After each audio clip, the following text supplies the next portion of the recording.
I want my patient in supine, okay? So I'm going to have you lie on your back.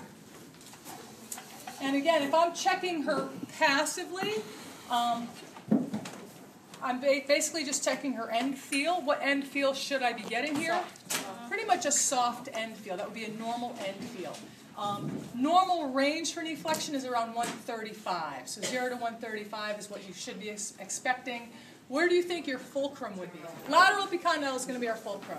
Okay. What do you think the stationary arm should be lined up with? Femur To the greater trochanter. And then what do you think the moving arm would be lined up with? lateral malleolus. So I can do it this way with her leg up in the air, and that's fine. I can totally do that. Greater trochanter, malleolus. She's got 140. Or I can go, again, here, and then just drop her foot down. I'm okay with either. For somebody like Julia, if I just took a goniometer and I measured her this way, I'd say, oh, she's got 0 degrees of knee extension. But does she really have that?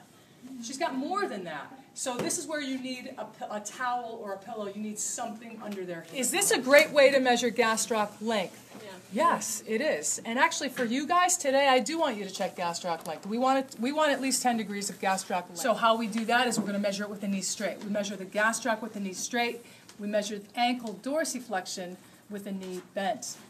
So I can do this a couple of different ways. I can either put some pillows under her knee, so her knee is bent, and it's got to be bent to about 45 degrees or more, or we can have her sitting off the edge of the table. So the way your book describes it is we've got our fulcrum, so fibular head, fulcrum is on the lateral malleolus, and what's weird here is, I'm going to pull your foot back, we're going to have our moving arm parallel to the fifth metatarsal.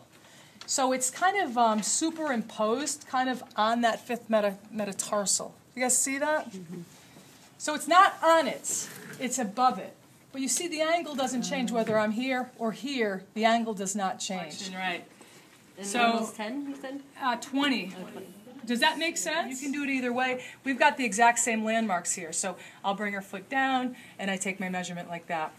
50 degrees is considered normal. All we're doing here is we are taking our goniometer. We are lining up those moving arm with, or the stationary arm with the distal third, the distal bisection of the tibia. And the moving arm is lined up with the bisection of the calcaneus. Okay? Really a gastroc. We do not look at the gastroc, we don't look at the tendons, we don't look at the Achilles tendon at all. This is a bony thing, do not look at the Achilles tendon, because it comes in at an angle and it will throw you off. So my fulcrum is basically between the two malleoli. Bad picture here. It's above the calcaneus, essentially. That's where my fulcrum is. And if I move the calcaneus inward, this is inversion. If I move the calcaneus outward, that's obviously eversion. Again, when you're moving their ankle back and forth, you want to make sure you're not moving the fat pad. So this is her calcaneal fat pad under here.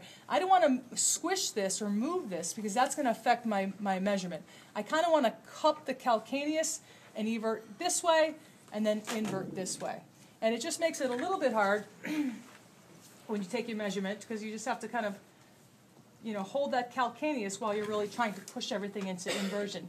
So I'm kind of going back and forth. 5 and 5 is considered normal by AAOS. But what I would say, what's more important that you write down is this is not consistently demonstrated in the literature.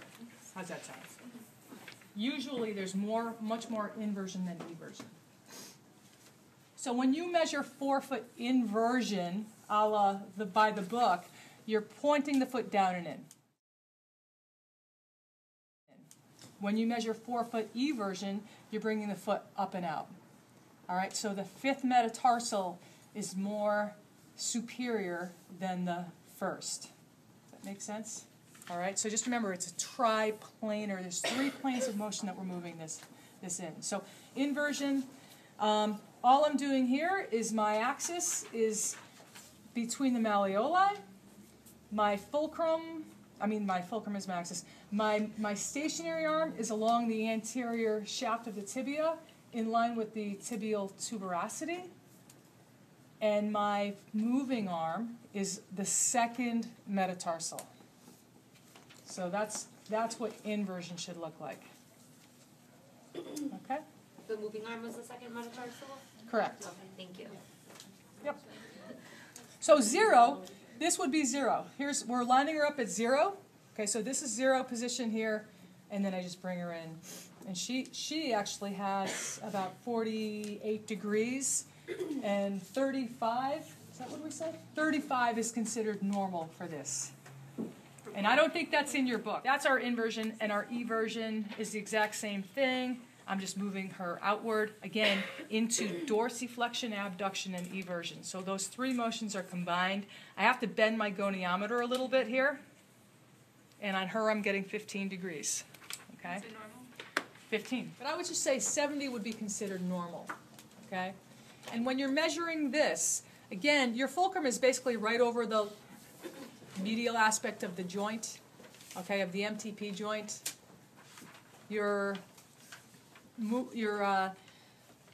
This would be called a stationary arm, thank you. Your stationary arm is along the first ray, we would call it the first ray or the first metatarsal. And then my moving arm is along the proximal phalanx, okay, the proximal phalanx.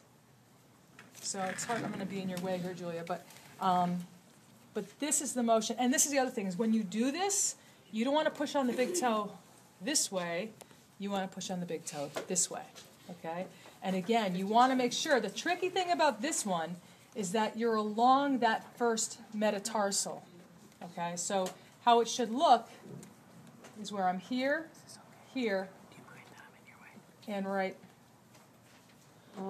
there. 45 maybe? Put a question mark on your thing. I promise I won't ask you this on a test. Just put 30 to 45 degrees. 30 to 45. I'm good with that. You agree with that? I'm good with that. Measuring this joint right here, it's just like you guys would do a finger. And 45 is considered normal for that. And I think 0 is what we would want for extension.